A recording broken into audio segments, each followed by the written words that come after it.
Meron tayo ditong power adapter. 5 volts, 1000 milliampere. So 1 ampere. Medyo nasira na yung kanyang case. Yun know. Tsaka yung kanyang plug. Tingnan natin kung marirepair pa natin ito. Hindi kasya. Tingnan natin ang loob niya. Isa lang yung screw. Ayun. Iisang screw. Ba? Saan yung isa? Wala. Ayun, isa. At yun ang laman niya. Meron siyang transformer, capacitor, may diode, may 817, optocoupler, feedback.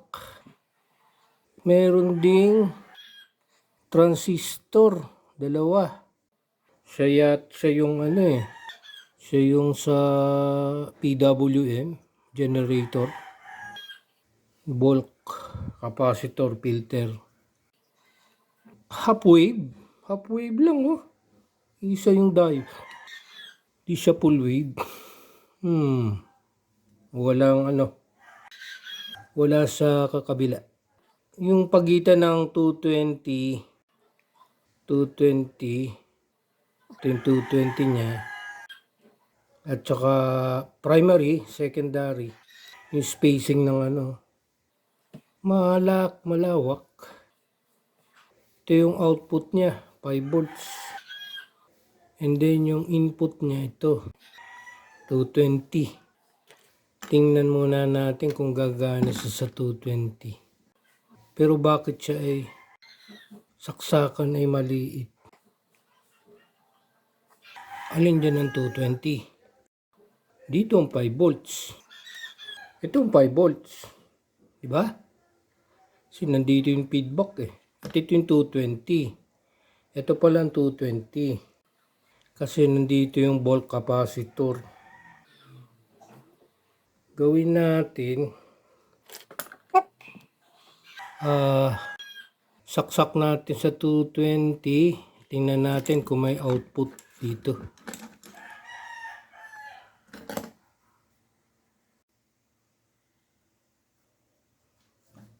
Nakakabit na siya sa cable. Sasaksak natin sa 220.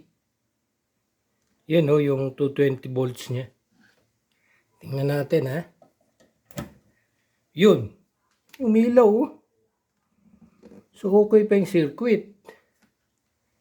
Yung output niya, tingnan natin.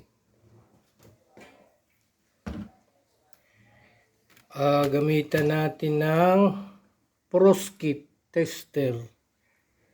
Set natin sa DC. 20 volts DC. Tingnan natin. Ground.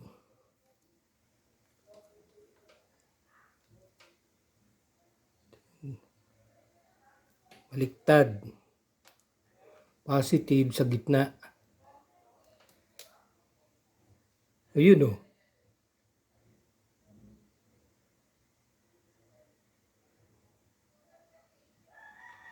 5 point. Ba't nagcha-charging?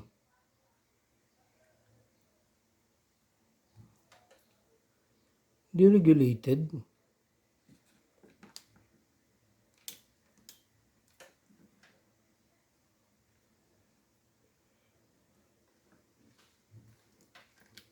Ay! Ano yata ang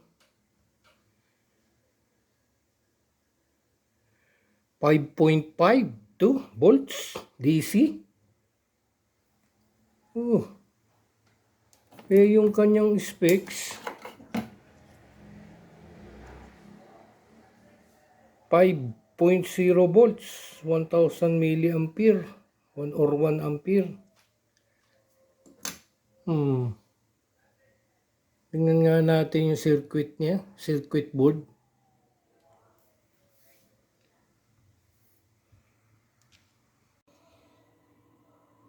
Dito naman tayo sa circuit. So itong ating actual module, ito yun, no? Power adapter, 5 volts, 1000 milliampere. Ang specs, actual module. Transformer, capacitor, yun, LED, capacitor, meron ding optocoupler, may mga capacitor, transistor, yun. So yun yung kanyang pinaka circuit. Ito yung dalawa, voltage in 220, itong green. Yung out nya dito, doon nakakonect, doon 5.5 volts. Yung 220 magiging 5.5 volts, di ba? Step down. So after tracing ng circuit, ito na yung kanya equivalent circuit schematic diagram. Power adapter, actual 5.5 volts and 1 ampere.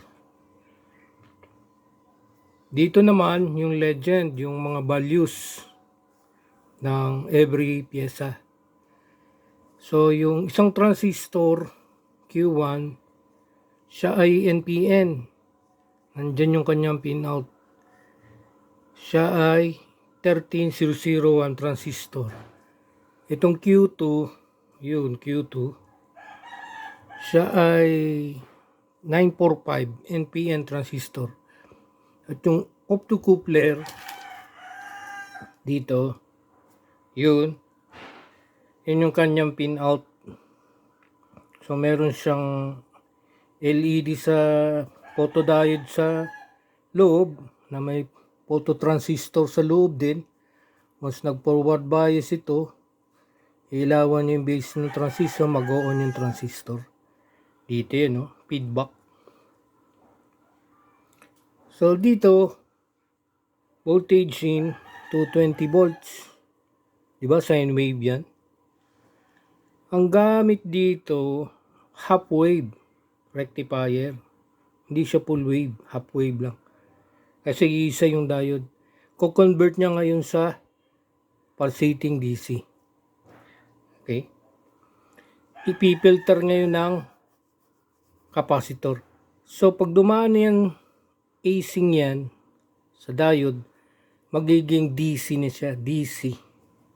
Isa in direction, direct current. Pero siya ay may mga humps. Hindi pa smooth, kaya meron siyang filter capacitor. C1, 2.2 microfarad, 400 volts. So dito, meron dito ang dalang transistor. Yan yung nagpuproduce ng PWM, pulse width modulation. Yung on-off train of pulses dito sa dalawang transformer windings. Ito yun primary. Dalawa yan. Dalawa. Isa power ng isang transistor, auxiliary windings. Yung isa naman, yung high voltage DC. High voltage DC. Galing dito sa D1. Nag-on off yan. Kasi nga sa PWM generator. Ngayon dito, pagdating dito, i-induce ng voltage niya magiging mabilis na frequency yan. High frequency na. And then mayroong rectifier. So yung on off niya magiging isang direction na naman, na dati on off positive negative voltage. Magiging on off magiging i-rectify nga naman niya ulit, magiging DC siya rito, DC. Dito na pipilter na naman niya yung DC. Pag filter niyan, smooth na yung DC mo, halos straight line na. At mayroong indicator dito, yan yung LED. May ilaw. Yan yun. So, ang output niya 5.5 volts.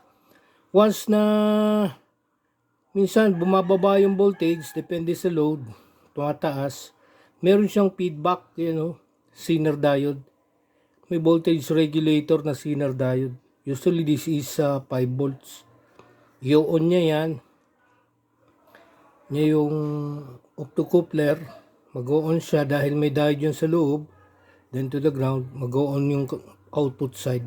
Kokontrolin niya itong PWM para magbigay ng tamang voltahe sa output. So mag-a-adjust na ngayon yung PWM natin dahil dito sa feedback. So yung gawa ng feedback. So yung 220 volts AC naging 5.5 volts DC.